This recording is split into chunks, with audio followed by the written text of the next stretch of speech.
दोस्तों, एक नगर में कबीर नाम का एक लड़का रहता था। वो अपनी जिंदगी से बहुत परेशान था। उसकी परेशानी का कारण यह था कि वह अब तक कुछ भी नहीं कर रहा था। उसके माँ बाप उसे रोज ताने मारते कि तेरे सारे मित्र कुछ ना कुछ कर रहे हैं, लेकिन तू अभी भी घर में ही बैठा रहता है। मित्रों के बीच भी अक्सर उसका मजाक ही बनता। वह कहीं जाता तो लोग उससे पूछते कि क्या कर रहे हो। उसे यह बताने में बड़ी शर्म आती कि अभी वह कुछ भी नहीं कर रहा है। धीरे धीरे उसने रिश्तेदारों के यहाँ जाना और लोगों से मिलना जुलना कम कर दिया। वह ज्यादातर समय अपने घर में ही बैठा रहता। वो अकेले में रोता, भगवान को कोसता और अपनी किस्मत को दोष देता। अब उसे अपनी जिंदगी बोझ लगने लगी थी। कभी कभी वह सोचता कि जब वह कुछ करने के लायक ही नहीं है तो फिर उसके जिंदा रहने का क्या फायदा, उसे तो मर जाना चाहिए। एक दिन वे अपने नगर की एक सड़क से गुजर रहा था। तभी उसने देखा कि एक गुरु दुख के ऊपर प्रवचन दे रहे हैं। वह भी वहीं बैठ गया और गुरु के प्रवचन सुनने लगा। गुरु बोल रहे थे कि दुख एक गुरु की भांति होता है जो हमें जीवन की सच्चाई दिखाता है और हमें सही से जीवन जीने का तरीका सिखाता है। आप चाहें तो अपने दुख रूपी गुरु से जीवन जीना भी सीख सकते हैं और चाहे तो उस दुख में डूबकर रो भी सकते हैं। कबीर भी गुरु की ये सारी बातें ध्यान से सुन रहा था, लेकिन उसे गुरु की यह बातें सही नहीं लगी। उसने खड़े होकर कहा, दुख कुछ भी सिखाकर नहीं जाता, सिर्फ पीड़ा देकर जाता है। दुख की पीड़ा अनंत होती है। ऐसा लगता है इसके बाद कुछ भी नहीं होने वाला, कुछ भी नहीं मिलने वाला। मृत्यु भी उसके सामने छोटी लगने लगती है। गुरु ने कहा, आखिर क्या दुख है तुम्हें? कबीर ने अपना सारा दुख गुरु के समक्ष कह सुनाया और पूछा, क्या आपके पास मेरे इस दुख का कोई समाधान है? यह सुन गुरु मुस्कुराए और बोले, जिस दिन तुम्हारे जीवन में सच्चा दुख आए उस दिन मेरे पास आना, मैं तुम्हारे दुख का समाधान अवश्य करूंगा। इतना कहकर गुरु वहां से चले गए। कबीर ने सोचा, क्या मेरा दुख सच्चा नहीं है? क्या जिससे मैं गुजर रहा हूं वो छोटा है? कोई भी मेरे दुख को नहीं समझ सकता। जब माँ बाप नहीं समझ पाए तो गुरु क्या समझेंगे? अपने दुखों से परेशान होकर कबीर ने एक निर्णय लिया कि अब वह कुछ करके दिखाएगा। उसने एक छोटा सा व्यापार शुरू किया, लेकिन उसमें उसे सफलता नहीं मिल रही थी। पर उसके घर वाले खुश थे कि वह कुछ तो प्रयास कर रहा है। वह अपने व्यापार में जुटा रहा और उसे धीरे धीरे सफलता भी मिलने लगी। फिर उसने रफ्तार पकड़ ली और सिर्फ 3 साल के अंदर ही वह एक बड़ा व्यापारी बन गया। अब कबीर के चारों तरफ ऐसे बहुत से लोग थे जो उसकी चिंता करते थे, उसे पसंद करते थे, उसके काम की प्रशंसा करते थे। अब उसके घर वाले भी उसकी प्रशंसा करते नहीं थकते थे। दिन प्रतिदिन उसके मित्रों की संख्या बढ़ती जा रही थी। अब वो अपनी जिंदगी से बहुत ही खुश था। उसके कुछ मित्रों ने उसे सलाह दी कि जब तुम बड़े व्यापारी बनकर इतने खुश हो तो सोचो कि अगर तुम इस नगर के, इस राज्य के सबसे बड़े व्यापारी बन जाओ तो तुम्हारे पास कितना सुख होगा, कितने लोग तुमसे जुड़ना चाहेंगे, तुम्हारा कितना यश फैलेगा। स्वयं राजा भी तुमसे मित्रता करना चाहेंगे और जरूरत पड़ने पर तुमसे ही धन उधार लेंगे। मित्रों की यह बात कबीर के मन में बैठ गई। अब उसने और भी धन कमाने का प्रयास शुरू कर दिया, लेकिन उसे यह सब कुछ बहुत ही जल्दी चाहिए था।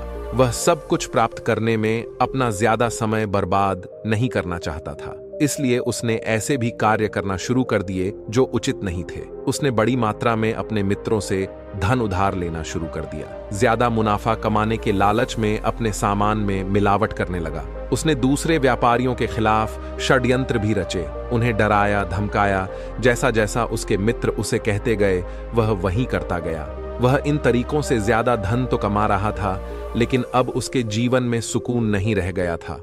उसके मन की शांति गायब हो गई थी। उसे रातों में नींद नहीं आती थी। सुख साधन की सारी वस्तुएं होने के बाद भी उसे किसी में सुख नहीं मिल रहा था। एक दिन कबीर अपनी बग्घी में सवार होकर कहीं जा रहा था। तभी रास्ते में उसे गुरु का आश्रम दिखा। वह रुक गया। वह गुरु के पास जाकर बोला, गुरुदेव, आपने कहा था कि जब तुम्हारे जीवन में सच्चा दुख आए तब मेरे पास आना। अब मैं बहुत दुखी हूँ। मेरे रातों की नींद गायब हो गई है। मुझे कहीं सुकून नहीं मिल रहा। इस तरीके से कबीर ने अपनी सारी समस्या गुरु के सामने कह सुनाई।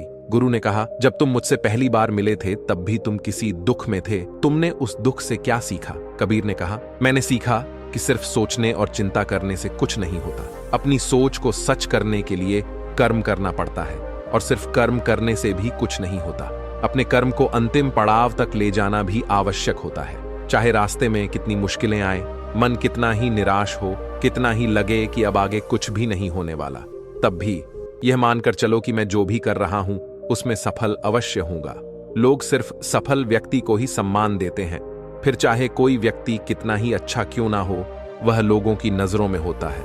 यह सब सुन गुरु मुस्कुराए और बोले, यह असली दुख नहीं है। जब तुम्हारे जीवन में असली दुख आए तब मेरे पास आना, मैं उसका समाधान अवश्य करूंगा।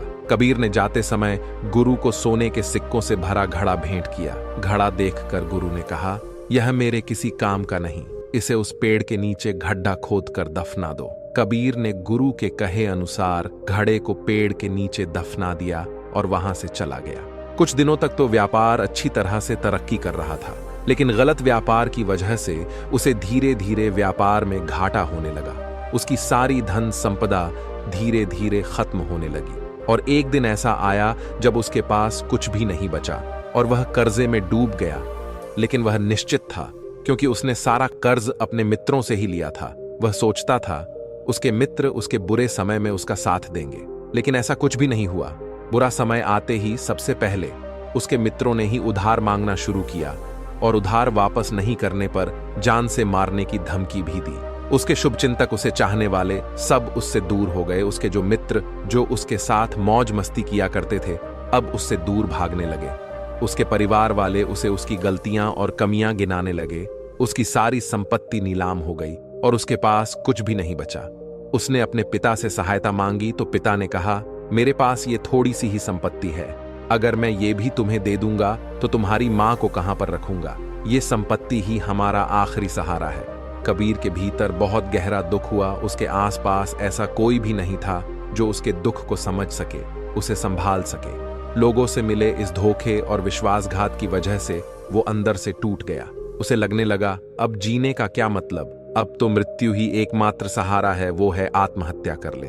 वह आत्महत्या करने एक पहाड़ी की तरफ जा रहा था कि तभी उसे याद आया कि गुरु ने कहा था, जब तुम्हारे जीवन में असली दुख आए तब मेरे पास आना। कबीर गुरु के पास गया और गुरु को सारा दुख कह सुनाया। वह आंखों में आंसू भरकर बोला, मेरे इस दुख का समाधान कीजिए। गुरु ने कबीर से कहा, जब तुम्हारे जीवन में असली दुख आए तब मेरे पास आना, मैं उसका समाधान अवश्य करूंगा। कबीर ने कहा, क्या जो अभी मेरे जीवन में घट रहा है वो दुख नहीं है?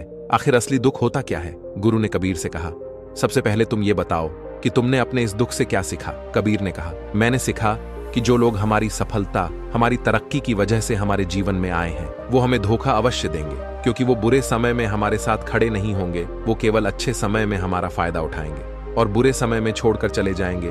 भरोसा केवल उन्हीं लोगों पर करना चाहिए जो हमारे बुरे समय में और हमारी असफलता के समय में हमारे साथ खड़े रहते। लेकिन ऐसे लोग बहुत ही कम होते हैं, पर जिसके पास होते हैं उन्हें उनकी कदर करनी चाहिए, उनका अपमान नहीं करना चाहिए। मैंने ये भी सीखा कि कभी भी किसी के खिलाफ षड्यंत्र नहीं रचना चाहिए। ईमानदारी और धैर्य के साथ अपना काम करना चाहिए और कभी लालच नहीं करनी चाहिए।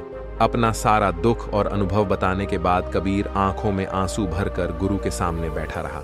थोड़ी देर बाद गुरु उठे और उस पेड़ के नीचे गड्ढा खोदकर वह घड़ा बाहर निकाला जो सोने के सिक्कों से भरा हुआ था और उसे कबीर को दे दिया। और गुरु ने कहा, जब तुम्हारे जीवन में असली दुख आए तब मेरे पास आना। कबीर ने गुरु को धन्यवाद दिया और उन्हें प्रणाम कर वहां से चला गया। उसने फिर से एक छोटा व्यापार शुरू किया। अब वह एक छोटा व्यापारी बनकर भी खुश था। उसने पूरी लगन और ईमानदारी से व्यापार किया और फिर देखते ही देखते वह अपने नगर का फिर से एक बड़ा व्यापारी बन गया। उसका जीवन खुशियों और सुविधाओं से भर गया। लेकिन कोई कितना भी अच्छा हो, कितना भी अच्छा काम करे, जीवन में दुख तो आता ही है। कबीर के जीवन में भी दुख आया। उसके माता पिता की मृत्यु के रूप में वो दोनों एक ही दिन मृत्यु को प्राप्त हो गए। कबीर अपने माता पिता से बहुत प्रेम करता था, इसलिए उसे उनकी मृत्यु से बहुत गहरा आघात पहुंचा। वह उन दोनों के पार्थिव शरीर को शमशान घाट ले गया, जहां उनकी अंतिम क्रिया की गई। वहां उसने अपने माता पिता के शरीर को जलते हुए देखा तो उसका मन बेचैन हो गया। उसके अंदर बहुत से प्रश्न उठने लगे। घर वापस आया तो उसने अपने माता पिता के घर और संपत्ति को देखा, जिसके लिए उसके पिता हमेशा लड़ते रहते थे। आज वह लावारिस पड़ी है। आज उसकी देख रेख करने वाले, उसके लिए लड़ने वाले इस दुनिया से चले गए हैं। उसके पिता ने जो भी कमाया था, जो भी बनाया था, वो सब यही रह गया था। एक दिन पहले किसी से भी अपनी संपत्ति के लिए लड़ जाने वाले उसके पिता आज खुद इस दुनिया से अलविदा हो गए थे। उसका मन इसी तरह के अनेक विचारों के भंवर में फंसा हुआ था। उसे अंदर से अकेलापन, और डर महसूस हो रहा था। उसे लग रहा था कि कुछ तो है जिसे वो समझ नहीं पा रहा है, इसलिए वो गुरु के पास गया। उसे देखते हुए गुरु ने कहा, क्या जीवन में कोई दुख है? कबीर ने कहा, वैसे तो जीवन में कोई दुख नहीं है गुरुदेव, सब सुख है, सब अच्छा चल रहा है, लेकिन आज मेरे माता पिता की मृत्यु हो गई। इस घटना से मेरा मन बहुत दुखी और बेचैन है। गुरु ने कहा, इसमें दुखी होने वाली कौन सी बात है? एक दिन तो सभी के प्रियजनों को मरना ही है। हमेशा जीवित न तो कोई रहा है और न ही कोई रहेगा। एक दिन तो तुम्हें भी मरना ही है। हो सकता है कल ही मर जाओ या आज भी मर सकते हो। कबीर ने कहा, यह आप क्या कह रहे हो? गुरुदेव, मैं भी मर जाऊंगा, पर मैं तो अभी जवान हूँ। गुरु ने कहा, इस भ्रम में तो सभी जी रहे हैं कि मृत्यु तो दूसरों को आती है, बूढ़ों को आती है, लेकिन बूढ़ों के सामने ही जवान मर जाते हैं, बच्चे मर जाते हैं। मृत्यु का किसी की उम्र से कोई संबंध नहीं है, ये तो सबको अपना बना लेती है। गुरु की ये बातें कबीर के मन में घर कर गईं। वो चुपचाप वहां से चला गया, लेकिन उसका मन अब भी बेचैन था। वह खालीपन सा महसूस कर रहा था। वह पूरे दिन अपने बारे में सोचता रहता कि वो कौन है, इस दुनिया में क्यों आया है? क्या सिर्फ चीजों का उपयोग करना और मर जाना ही जीवन का लक्ष्य है? ऐसे ही बहुत से प्रश्न उसके मन में लगातार उठ रहे थे, लेकिन उसे अपने किसी भी प्रश्न का उत्तर नहीं मिल पा रहा था और उसका दुख दिन प्रतिदिन बढ़ता जा रहा था। इसीलिए कुछ दिनों बाद वह गुरु के पास पहुंचा और बोला, गुरुदेव, मैं बहुत दुखी हूं, क्योंकि मैं ये नहीं जान पा रहा हूं कि मैं कौन हूं और इस दुनिया में क्यों आया हूं। ये सुन गुरु मुस्कुराए और बोले, आज पहली बार तुम्हारे जीवन में सच्चा दुख पैदा हुआ है। वास्तव में यही है जो दुख कहलाने के लायक है, कि हमें पता नहीं है कि हम कौन हैं, क्यों आए हैं, क्या करना है, कैसे करना है। कबीर ने कहा, गुरुदेव, मेरे इस दुख का समाधान कीजिए। गुरु ने कहा, हम सभी इंसान जीवन भर का इकट्ठा करते रहते हैं। कबीर ने कहा, हाँ, हम सभी इंसान जीवन भर धन संपत्ति, मान सम्मान, परिवार, शत्रु, मित्र, पद, प्रतिष्ठा इत्यादि इकट्ठा करते रहते हैं। गुरु ने कहा, क्या इन इकट्ठा की हुई सभी चीजों में से एक भी चीज को तुम अपने साथ ले जा सकते हो? कबीर ने कहा, नहीं गुरुदेव, इनमें से कुछ भी साथ नहीं जाता। मेरे माता पिता के साथ भी कुछ नहीं गया, सब तो यही छूट गया। परिवार, संपत्ति, धन, सब कुछ यही छूट गया। गुरु ने कहा, अब मेरी बातों को ध्यान से सुनना।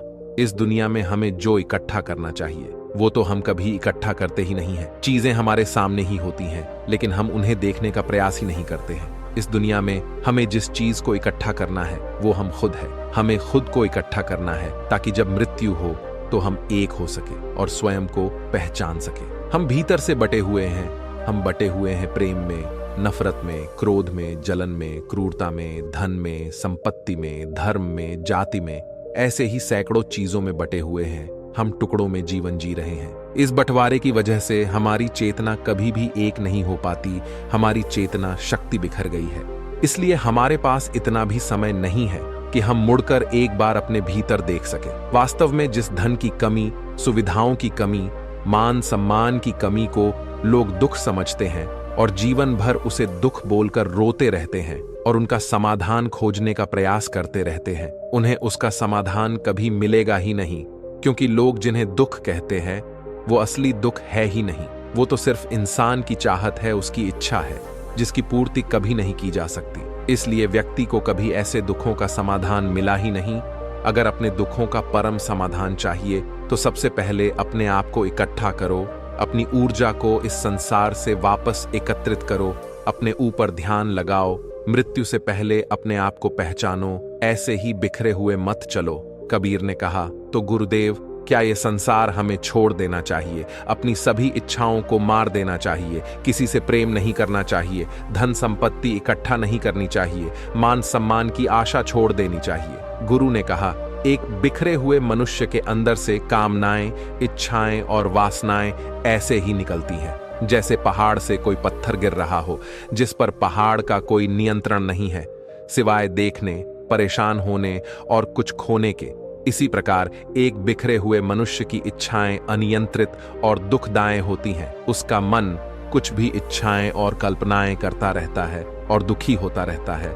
लेकिन जब व्यक्ति एकत्रित हो जाता है तो वो जो भी करता है सब उसके नियंत्रण में रहता है। कबीर ने कहा, गुरुदेव, आपने मेरे सच्चे दुख का समाधान कर दिया। आपका बहुत बहुत धन्यवाद। आज से मैं खुद को एकत्रित करूंगा। गुरु ने कहा, मानव शरीर में बहुत ऊर्जा है, बहुत शक्ति है, पर यह बेकार के कामों में बटकर रह गई और चीजों में लगी रहती है। पर यह ऐसा ही है जैसे कि एक अत्यंत शक्तिशाली मशीन किसी बच्चे के हाथों में दे दी गई हो और वह बिना सोचे समझे, बिना किसी नियंत्रण और जानकारी के बस इसकी शक्ति को कहीं भी बर्बाद कर रहा हो। इसलिए अपनी चेतना की शक्ति पर ध्यान दो और इसे एकत्रित करो। कबीर को अपने प्रश्नों का उत्तर मिल चुका था। उसने गुरु को धन्यवाद किया और चुपचाप वहां से चला गया। दोस्तों, उम्मीद है कि आपको यह कहानी पसंद आई होगी। तो दोस्तों, मिलते एक ऐसी ही नई कहानी के साथ। तब तक के लिए खुश रहिए और जीवन में आगे बढ़ते रहिए।